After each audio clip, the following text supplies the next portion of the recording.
Hello, everybody, and welcome to the CRMKonvo show. And I'm absolutely overwhelmed. I'm very happy. I'm very grateful that you have the fantastic Kristy Tupper again with us.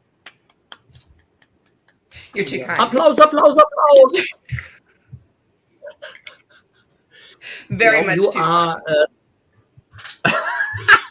Are you shy today, Kristy? No, never. No. I think you guys know better than that, right? Yeah, I don't think Kristy does shy. I don't, but I could pretend. I think. No. Yes. No. Pretending is also an art if you go for, let's say, actors. But what I find so very important and very valuable, and I mean this honest by the word and from the bottom of my heart, is that always when we go for a topic, either it's women in leadership or we had you in the panel with customer experience with the other guys, it's always vivid. It is a lot of emotional spirit, good vibes, and a lot of empathy. And that is something I'm very happy about, and that you always give this to the audience and us. Thanks for that. Well, thank you. Okay. Kristy, as we started with some nice words, I'm very curious a bit about your background and that you share that with the audience, because I guess there are still some people which have not yet seen you at our show or haven't seen our show at all. I can't imagine that's true. Those poor suckers. They just haven't found the good life yet, Ralph. That's all. Oh, that's a good one. I like that one. All right. So I delve mostly into the product development and product commercialization area. So everything from ideation to delivery, all the way through customer implementation and success and customer relationship management, and making sure that, you know, everything we've ever delivered is something either somebody is happy with or we understand why they're not happy with it, so that we can make things better going forward. So that's probably where that empathy comes in, Ralph, is trying to really understand a pain point. And when we I would like to share also a warm welcome with my dear colleague Marshall. And we wave and greet the man on the boat trying to conquer the seas. And not Britannia is ruling the waves, but Thomas tries his very best, together with Nicole and some sailing other partners, to make the best out of their vacation and sail properly and always keep the boat above the water. Yeah?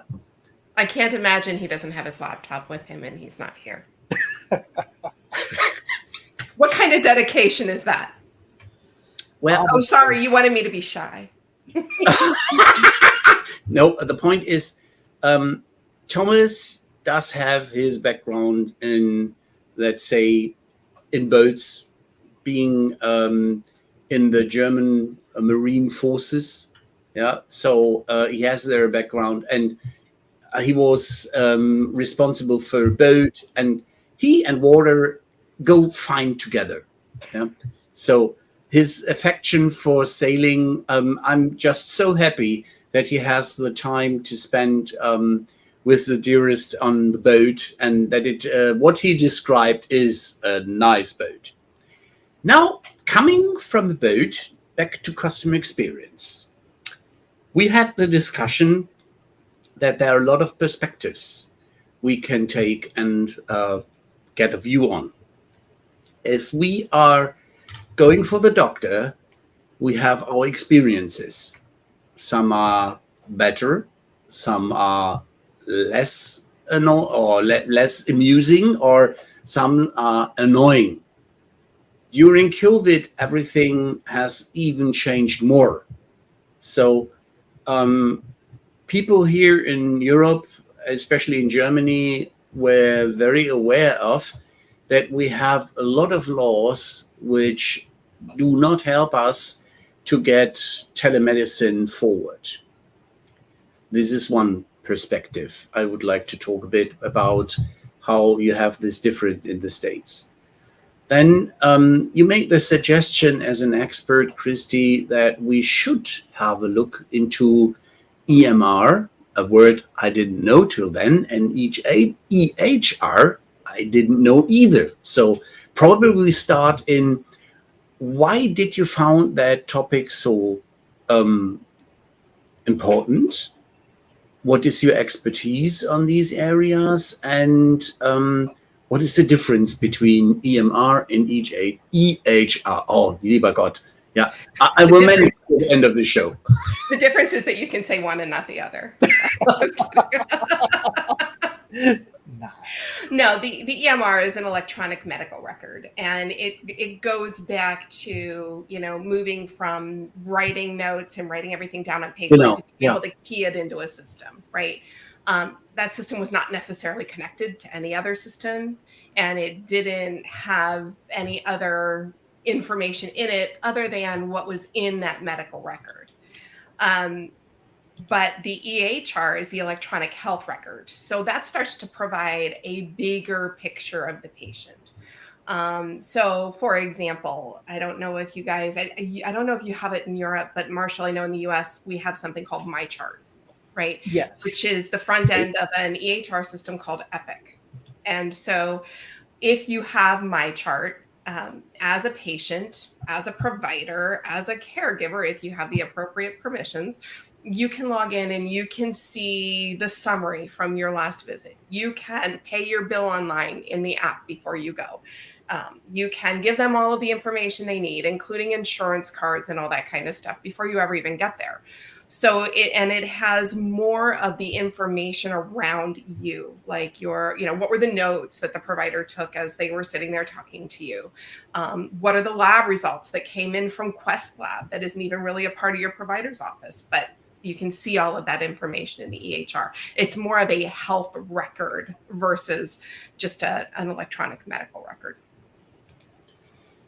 You see me playing around, which our artists on the boat is normally doing, to get the proper screen set up, such as when Kristy, as our expert, is giving us more input, that I get her in the foreground and we go a bit backwards. So one day I will know how to press the right buttons.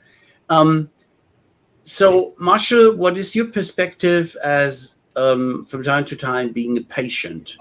Do you see a benefit in these electronic medical information? And what is your perspective on that it is getting shared instead of a piece of paper? What we had in German, it's called Krankenschein, and you get this so-called Überweisung. It's a transfer ticket like. If you have entered from your insurance company and you have been with one doctor, they only give you something like a transfer ticket to go to the next doctor because you have visited a specialist, and then you go for a generalist or a dentist. Well, my experience with doctors has unfortunately been very long and intense. But since getting into a system where electronic health records are used, it's like night and day. Yes, some of the difficulties just with getting an appointment and keeping your schedule straight disappear when you're using an electronic system. Everything is in one place. You don't have to chase one doctor to give information to another one. They coordinate all by themselves. The information is there. It's beautiful. One of the most frustrating things is when you have, various health issues that overlap from one specialist to another. but they don't look outside of their own specialty. You have a heart problem, so I'm going to look at all the heart stuff, but I'm not going to consider what's wrong with your kidneys. For example, Right. with EHR, all of the information is there, and the system can even flag things like, if you prescribe this medication for this patient, they're also on this other treatment here, and that's counterindicated. You can't have them together. So the system may pop up a little red flag saying you might want to reconsider whether you're doing that. I mentioned the ease of getting appointments, of rescheduling appointments. Is wonderful. In fact, one of the annoying things is when you have one set of doctors that do use the system and one that don't. Because of the wonderful way the U.S. healthcare system works, all of my doctors use, in fact, the My Health front-end system that Kristy mentioned, except for my primary care doctor. Oh, dear. And we can't get them together. Yeah. It's maddening. So, this is, it's kind of near and dear to my heart, wondering what it would take to get a more unified health record system, domestically, of course, in the U.S., but worldwide. Because let's face it, we travel. Whether we're traveling across country or from continent to continent, this information can save lives, and you can't necessarily have it on a card that you hand to somebody. Certainly not if you've been run down by a crosstown bus. You aren't really in the best position to share your information. Yeah, that's true. And those disparate systems, I know I have a pain point with that as well, even from a pharmacy perspective. I have two different pharmacies, and I use one for certain things and I use another for certain things. And one of them is in my chart and the other one is not. And it's so frustrating because, I really want my doctor to see whether or not I picked up that medication, right? She needs to know that information, but from this pharmacy, she can't tell that. And I'm actually in the process of switching because of that. Everything. She needs to know that. Sorry, me goofing again. Other screen. It's a pain in the neck if they don't know about each other, right? Right. It's difficult. And I don't know about you, Marshall, but I forget. Right. I have two doctors that do not use the same system as the health systems that I go to. Right. I live in southeastern Connecticut. We have two primary health systems here. I use both of them because they are both right in my backyard. Both of them are connected to the same EHR. So it's convenient. If I go to a doctor at Yale New Haven Health, that information goes right into my chart so that my doctor at Hartford Healthcare can see what's going on. It's like magic. Right. Okay. Now, if I go to one of the two that doesn't, then I have to say, oh, by the way, can you please make sure that you forward those test results over to my primary care provider? And they have to say, who's your primary care provider? I have to give them the name, and then I have to check with her. And the beautiful thing about the EHR and the My Chart system is I can message her right in the system. Okay. And say, hey, I just went to XYZ doctor. They ran a test. He said they were going to send you the results. Please let me know if you don't get those and I'll follow up with the doctor. But it also goes back to, taking charge of your own health, right? You need to be in charge of everything that's going on with you. And, if you're our age, that's really not a big deal, our age or younger. But some of the older population, that's not what they do. That's not up their alley. They don't own a computer. My dad still has a flip phone. He still texts messages with the T9 texting, right? When he does. No. I know. So they don't have a computer. They would have no idea how to do any of this. So they need an access in good old paper technology or in cardboard, something they are used to and what they can carry along in either the paper format for their own use and understanding, and for the doctors in an electronic perspective. Do you use something like a credit card, like patient card, or is it transferred directly? You mean for the medical records themselves, for the health Yeah. records? Those are direct. They don't load those onto anything for you. Okay. They are in the system. I think when they send them electronically. I have picked up CDs or X-rays from one doctor and had to carry it to another, but it's probably been a few years since I've had to do that. So I think the technology is getting better and the interfacing is getting better. Yeah, journey. Oh, sorry, Marshall. Sorry. It also helps that more businesses, and that includes doctors' offices, have access to broadband connections. I know that's, it's kind of taken for granted among us now, but not that long ago, it would have been very difficult to send an electronic version of your X-rays. Yeah. It would have been a huge file because you need a certain level of detail. Right. I would like to share these challenges which we have here in Germany, such as they are struggling and working for unified patient card, they call it, and you have an encrypted chip on it. So it's a chip card device you carry along like a credit card, the doctor, and that card is entered in a certain machine, a reader, and then your data is available for them as well. So are you still with me, folks? Yeah. So you can carry your information. Oh, we have a little problem.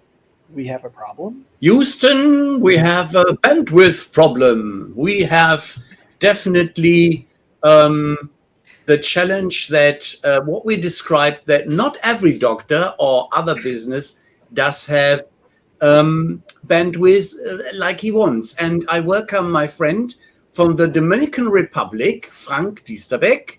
Hi, Frank. He is busy in that area for some time as well. And our friend Ray is with us. Welcome. Yes, I just wanted to play around in the area of how do we do a patient journeys orchestration properly. Yeah. I was wanting to go back to the patient card, because the patient card, to get a unified system, is still a pain in the neck, because I asked with intention, what is transferred from doctor to doctor and how is it transferred? Because the idea in Germany was that you have that insurance patient's card, and on it all the needed data from the blood group to your medication requirements and all that stuff. That is a pain in the neck. So your medical records are there. No, like Frank is telling, it is very limited, unfortunately, because they didn't get their act together. They were unified on the technology. They didn't find how the let's say the methodology, the amount of data they wanted to put there, how they encrypt it to make it safe, how they guarantee privacy. And there we have these challenges. And this is why I dedicatedly invited Frank, because he has a lot of experience gained in doing some jobs around medical services. And he is managing right now from the Dominican Republic a call center. And so he has always been in that area about people's to people business, taking care of other people's needs, and look especially for that they are in a fair way treated. Yeah. And what he said here is, Paul Greenberg. Ooh, What a pleasure. Paul, welcome. Frank says you have to combine what you have described, the patient card, with a cloud service. Yeah. Sure. Yeah, I would imagine, it's very limited the amount of information you can put onto a card like that. Whereas if you have an electronic system, that data is stored in the cloud. And until your cloud space runs out, which theoretically it doesn't, right? Then, you have access to everything, medical records from 20 years ago. Yeah. Right. So which are things I wish I had access to today. Yeah. I mean, I have no idea when I was vaccinated first for all the childhood illnesses. Right. But, it would be really helpful. It could be. True. But remember. So like the card would just be a key to get you into your record as opposed to carrying the information itself? The German system is not too stupid, even that it has limited amount of data storage. But if you go for several megabytes, such as 64, which you have in the standard iPhone, you get this on the encrypted chip as well. It is a system where they have thought, if it's contactless, like the NFC code or something like that, what you use for your payments, or if they have something which is properly registering. And then the system, like a key card, is very similar, Marshall. Yes. And then you have, if you imagine how many data you can store in 64 gigabyte or megabyte, it is, let's say, fair enough to see what is going on and along. So limited space is not really the problem, but it is how to carry along. And if you go to another country, do they read it? Can they read it? Right. Can they make access to the data? And so the combination, you mentioned and Frank mentioned that the patient should be able to give access to the information which is needed to the other doctors taking care that this is guaranteed. I'm actually glad you mentioned storage and mobile phones, because I discovered something not that long ago that I probably should have known about. Okay. There's an app on the iPhone, the health app, that, there you go. You can set it up with your vital statistics, your medical information, your blood type, your what medications you take, any particular health problems you have. And it can be accessed by emergency responders, Paramedic. No. And if you have one of these, every time you work out, it will also record your workouts. Yes. And the important thing with the phone, I'm assuming it works on the watch too, is it can be accessed in an emergency without without you having to do it for them. You don't have to key in your PIN, your password. It's just like the emergency setting to let you dial 911 or 999 if you're in the UK. Whatever the emergency number is, it's in that same system that you can get right to that information. And I believe, or at least I hope, that EMTs and paramedics are trained to look for that. You can also pull all of your health records from your EHR, from like MyChart, into Apple Health. Okay. So then it tracks and shows trending. So if I have had my blood work drawn every month for the past 8 months and I'm watching my vitamin D levels, right? I can see over time what the trend is. Is it going up? Is it going down? Did I plummet a certain month? What was going on that month? So Apple Health is actually really interesting. And it's, some of these other apps like the Oura Ring, the fitness watches, all of that kind of stuff are a really nice addition, to that overall electronic health record. It would be nice if you could feed the Apple data, like the workouts and the food logs, like what am I eating? I log my food every day. What nutrients am I getting? It would be great if that would go bi-directional, but I don't know that it ever will. But as good as it is, Frank made already the point I was looking for. If we come to GDPR, EU DSGVO, and privacy. And as I'm a big fan of the TV series Homeland, you will recover and recall, not recover, but you will recall that there was a senator which did not recover from a heart attack, which was driven by knowing exactly the code for his pacemaker, not peacemaker. Peacemaker is a code, yeah, that's the final solution for a doctor. So I get rid of my patient. But the pacemaker, which was in a fitness situation, was disturbed and brought out of the rhythm so that he did not get the proper amount of energy and data and impulses to keep his heart moving on. So that is a danger. A danger we should be aware of if we share data with people which should not have access to it. And that was the reason why I called up Michael Hoos, which is unfortunately ill. He has COVID right now, but he, as a specialist in cyber resilience, was a lot of times with us and said, that is the reason why, as I will put again on Frank's statement, that an iPhone app is not as secure from German perspective as it has to be, as long as you do not encrypt it in the data and the shared data properly. And such an encryption would be, you know the key and you decide who is getting the key, Kristy, and nobody else has an access. And for everybody else, it's Jabba.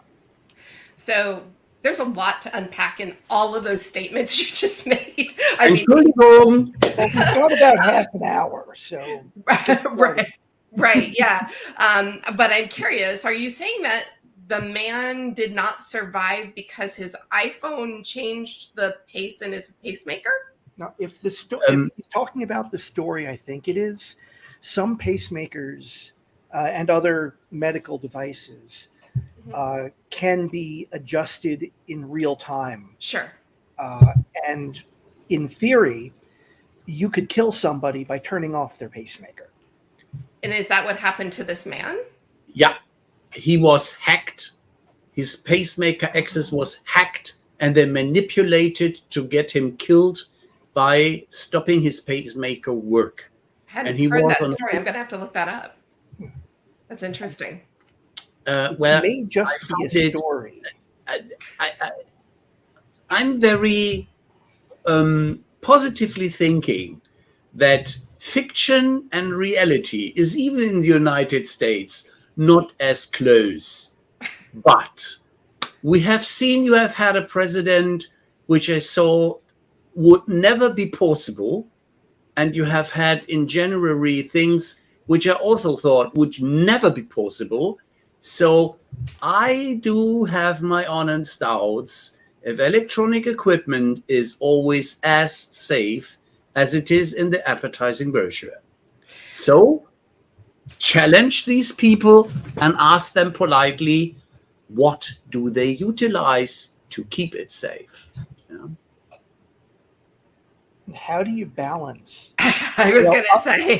On the one hand, we're talking about the security of medical records, the integrity and privacy that people should have.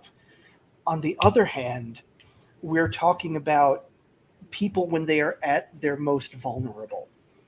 And, at the end of the day, we are concerned with customer experience. And while thinking of a medical patient as a customer isn't exactly a one-to-one match, you are still kind of a customer of the medical people that you're working with. And you are absolutely desperate for a good experience there. If it goes badly, not only can it kill you, but it is a bad experience that will last with you the rest of your life. You will never forget a bad time in a hospital. And that's a lot of the con side. But now look at the pro side. Yes, which is important. Right? So I totally, I hear what you're saying. I acknowledge what you're saying.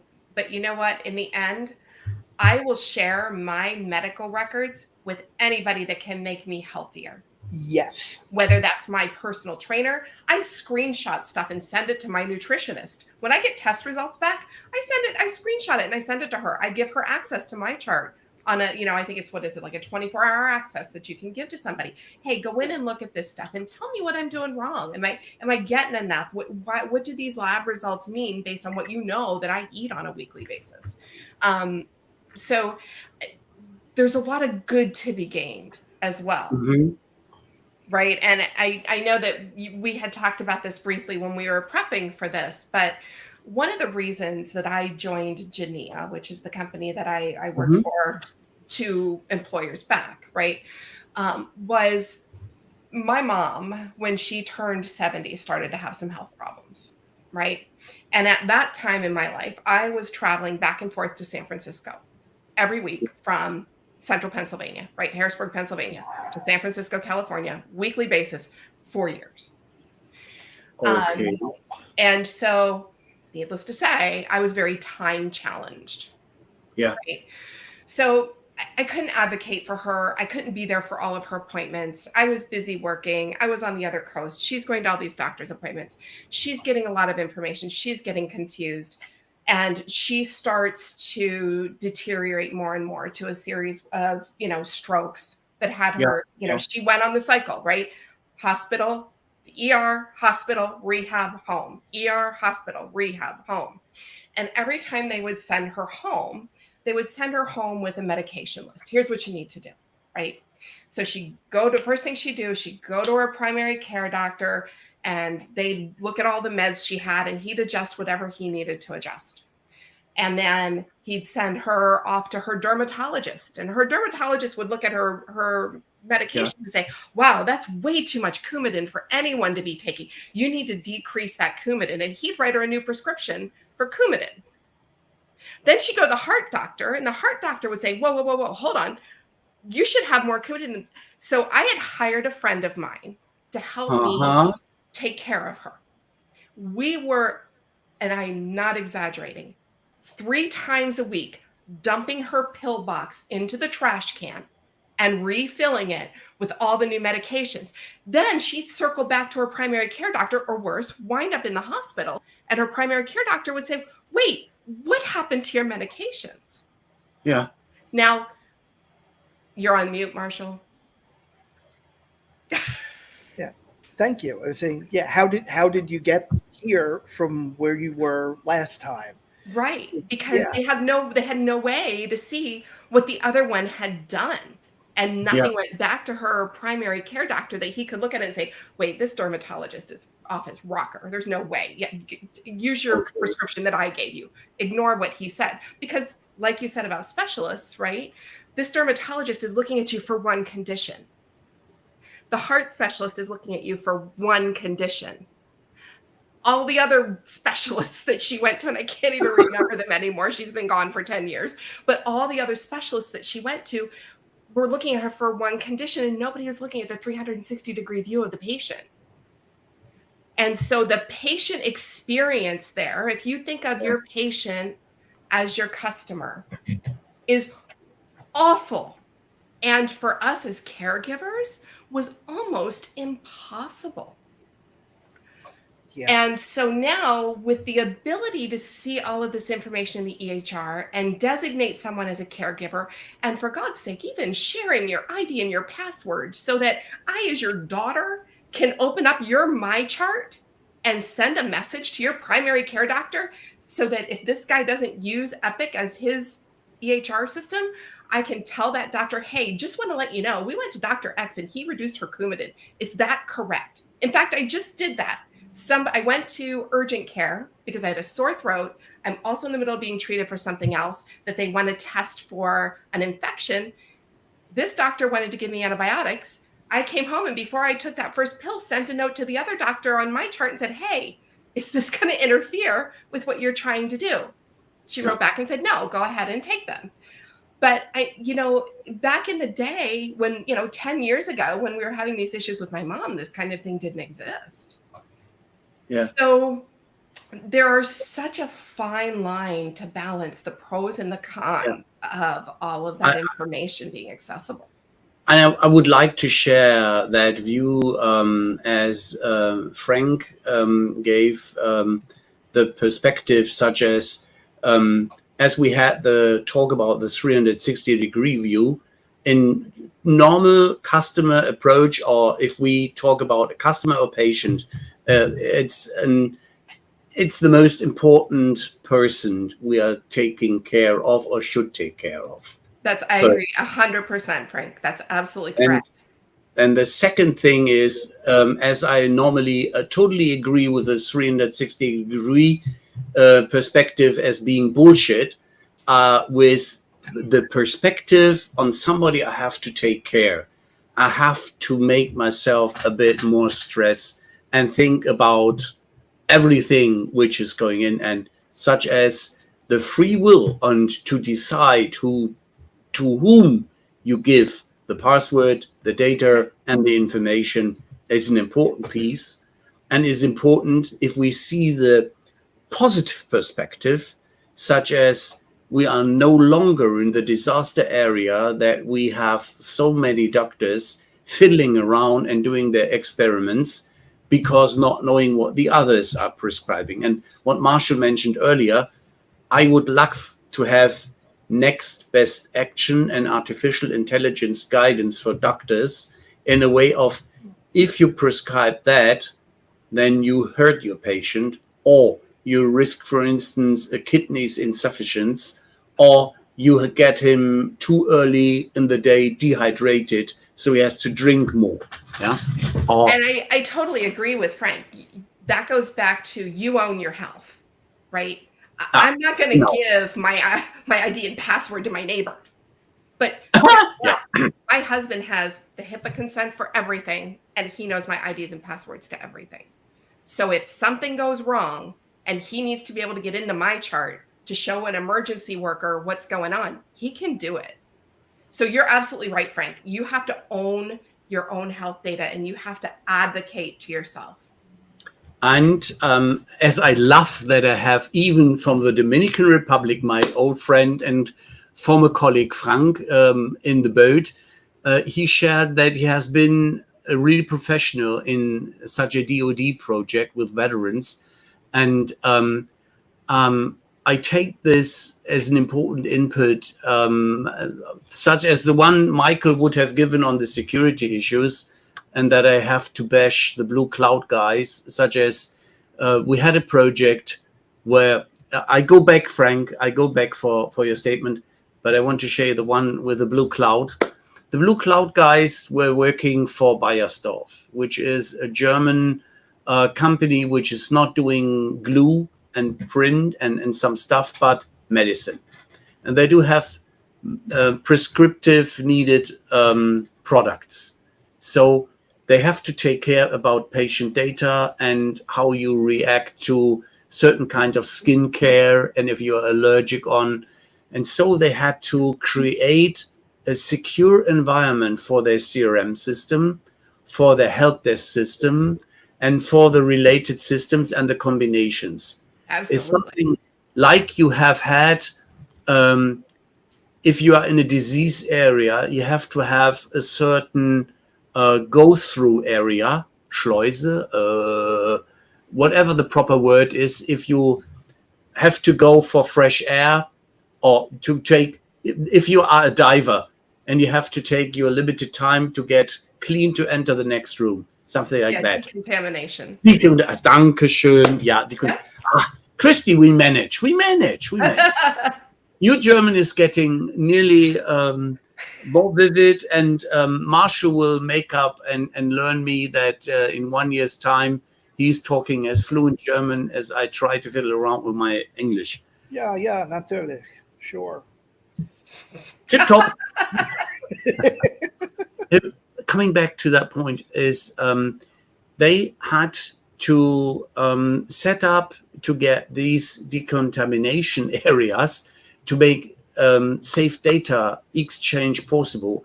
They had to have several layers, and these several layers didn't work together with the encryption solutions or the safety solutions the Blue Cloud at that time had in petto and was utilizing. Some Swiss products did manage that. And so the complete encryption of that data, which product solution is now a part of the Vault product line of Micro Focus, coming out of the financials area, which is as critical, with dedicated patient private data, was the key indicator that one needed something which is as safe that for Knox is looking like a ridiculous joke. Yeah, if you're going to have PHI information or PII information anywhere, so PHI being protected health information, you really need to be HIPAA compliant with everything you do, right? You need to have those SOC 2 certifications or high trust certifications, or in the case of the government, the FedRAMP certifications, right? You aren't a legitimate, I shouldn't say that. Any healthcare IT company that is not carrying those certifications that say, look, we protect your data. You can't decrypt this. You cannot back and reverse engineer who Marshall is by this information that appears when we send this information somewhere else, right? Data encryption at rest, data encryption in motion. It's all part of the healthcare IT lingo. And I mean, having grown up in healthcare IT for the last 200 years, I would say that, that it's definitely become a huge focus. There was at one point, I knew the HIPAA 837, 835, 276, and 277 transactions inside and out. Wow. From an IT perspective, you know, the data fields, how they mapped into the system that we were working on at the time, you know, what the different values meant, what it triggered on the other side. You have to have those protections in place, those certifications in place. And taking up again the statement from Frank, yes, utilizing information you can get to do a proper analysis of your patient and do a proper examination of your patient. And if you are in the field and, for instance, you are a paramedic and you have to decide within seconds what to give for medication to save his life or her life, then everything you can gain on information accessible, this is what we have with the paramedics, is a life savior. And therefore, EMR or an internationally approved system in exchanging information on people for medical health reasons is extremely important and more than once a lifesaver. Absolutely. And if you take that one step further and you look at how that collective data can be used, you started to talk about AI. If you look at how that, you know, those data pools, which eventually, if you get enough of it, becomes a data lake, right? You can start to bring in the predictive analytics for, you know, reducing the risk of a readmission to a hospital, or and you know, the one customer that we didn't talk about of those EHR systems is the provider, right? The provider gets information from those as well, right? So giving the provider the information to reduce your risk of readmission, to do an early outreach, to do intervention instead of having to do treatment, right? Once you start to bring in all of those predictive analytics into some good risk modeling, that's where you start to really rely on that AI and move forward. Now, I'm not going to pretend to be an AI expert in healthcare. I know several of them, and they are so smart that when they talk, my eyes glaze over and I start to drool. But I can tell you, having been on the product side of all of this work that they were doing, it's invaluable to both the patient and the provider, the healthcare companies, right? I mean, in the US, the healthcare companies are another player in this, right? They don't want patients continually going back to the hospital because it's expensive. Yeah. So the more you can get providers to treat proactively instead of reactively, the better it is for everyone, including the patient. Yeah, that is the positive spin for medical data analytics and for HIPAA. Mm-hmm. I remember, at least I think I remember, one of the reasons why those rules came about in the first place. It was to prevent insurance companies from denying care based on health history. Yes. So that they could not look back into your history and say, oh, look, pre-existing condition, we're not letting you into the hospital. Or we do not go to insure you because you are a risk patient and we want to save our money. And this is the even more dangerous thing, why we have several systems in Germany. We have a private system and we have a law-driven system. Yeah, and in the law-driven, sorry? That's it, and it's a scary thing that you would have a situation where you might not want to tell your provider what's wrong with you. Yeah. But it is completely different to the national health systems in the UK, which might be some nice stuff. But if I recall what my son living in London at that time was telling me how he was treated as NHS patient, and the moment he put some bills on the table, he was the king in the ring, is that here's something wrong. Here's something really, really wrong. And there are reasons why Arabian princes and princesses have been to the UK for their dedicated treatments when they have good relationships with the UK at these days, or England. Yeah, that's not just a UK, Saudi Arabia, Germany thing. That happens here too. That's yeah. People and will find a way to get better care. Yes.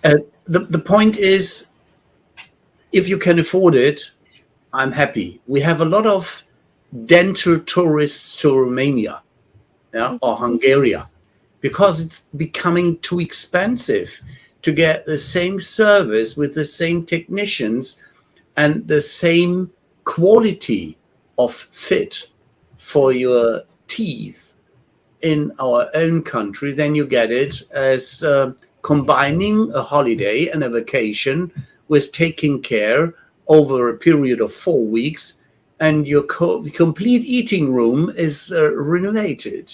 Yeah. Medical tourism is huge. It's a huge industry.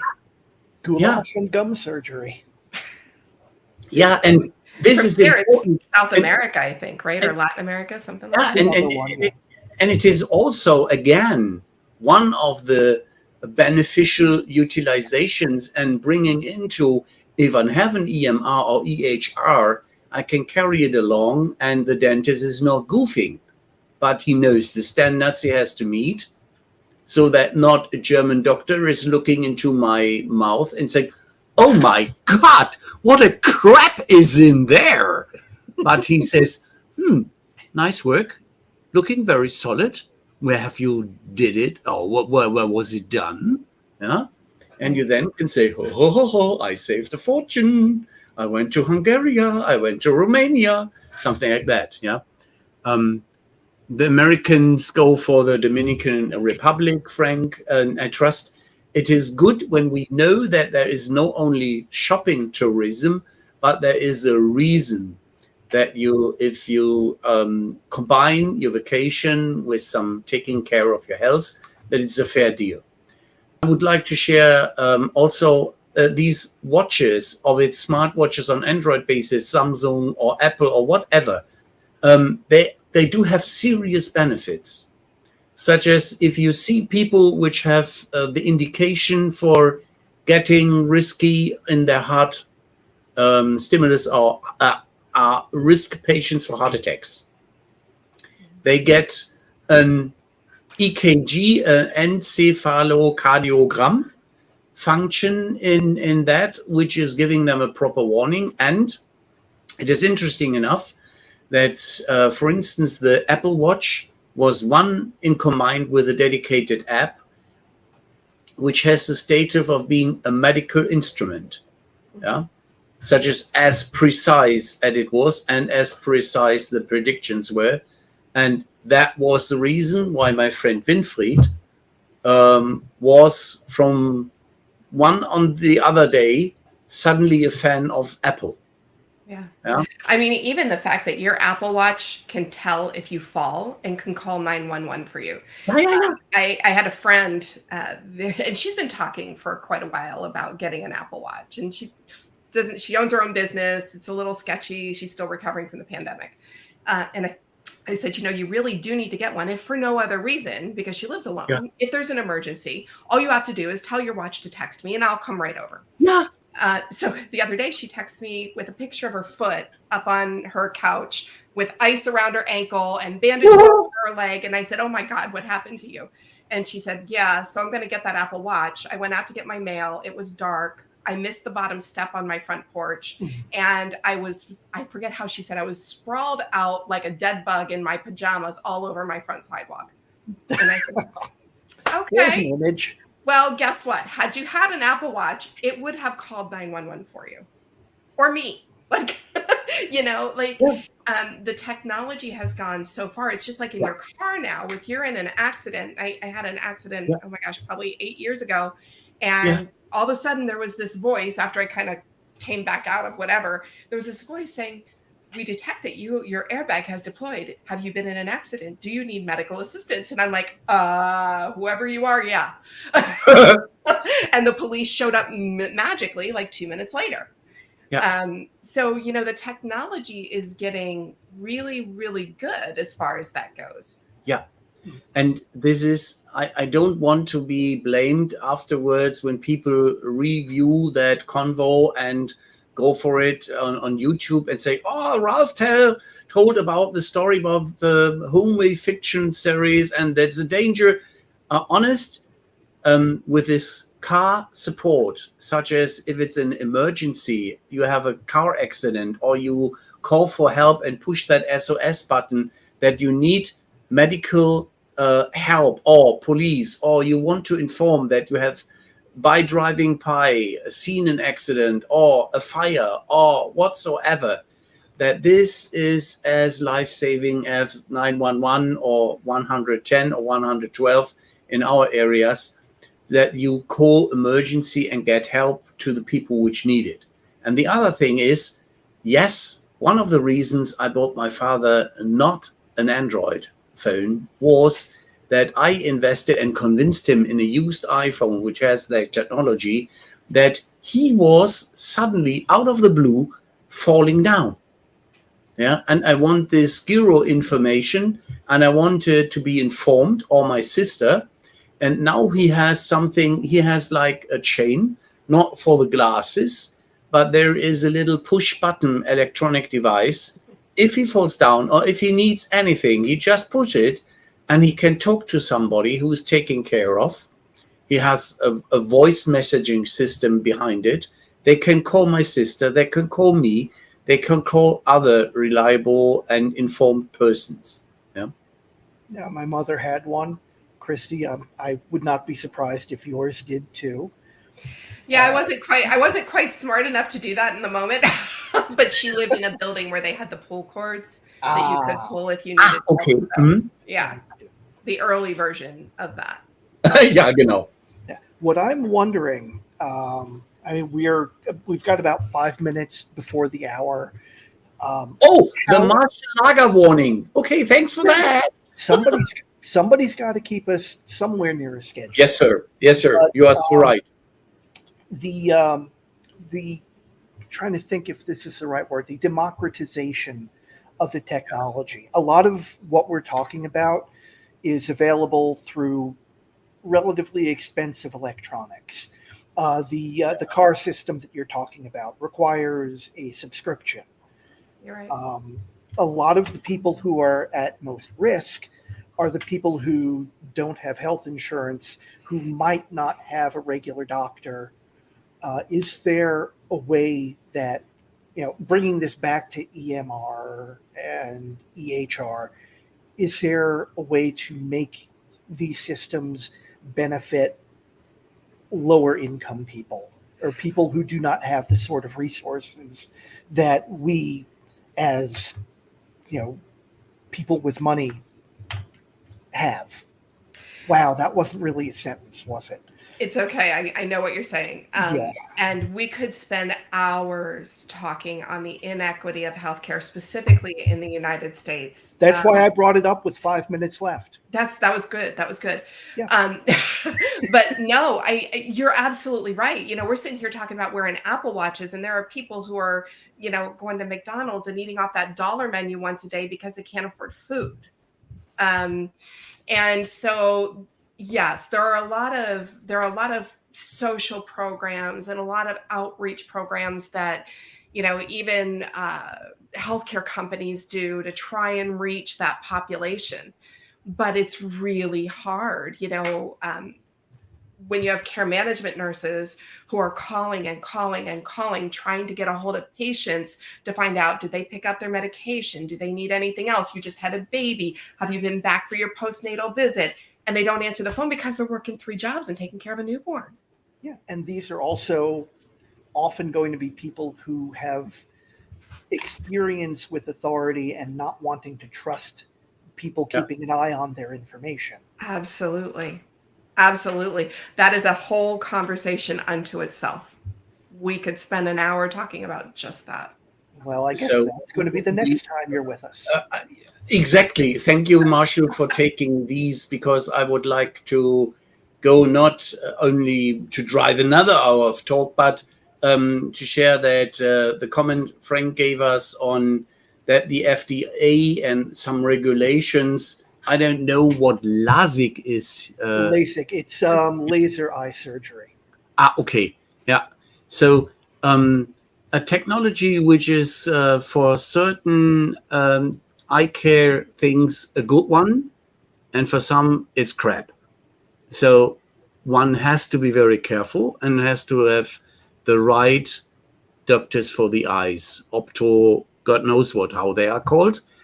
Because I'm the living case and the living example that if a doctor makes it right, you can see me with nearly normal glasses, because as I was a child, I've been taken care to a certain technique developed in the United States in operations, as I could do twists with my eyes.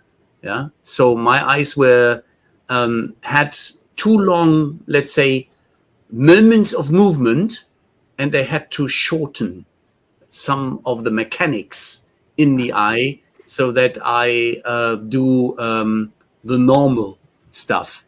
Ja, genau, danke, ja.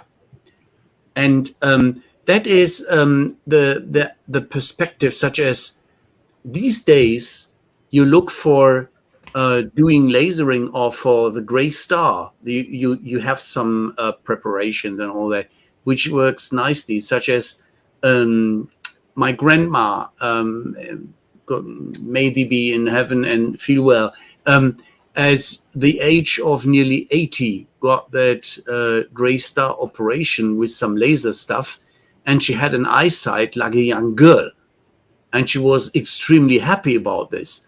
Unfortunately, then she got Alzheimer, and the benefit was not for long usage, yeah, unfortunately.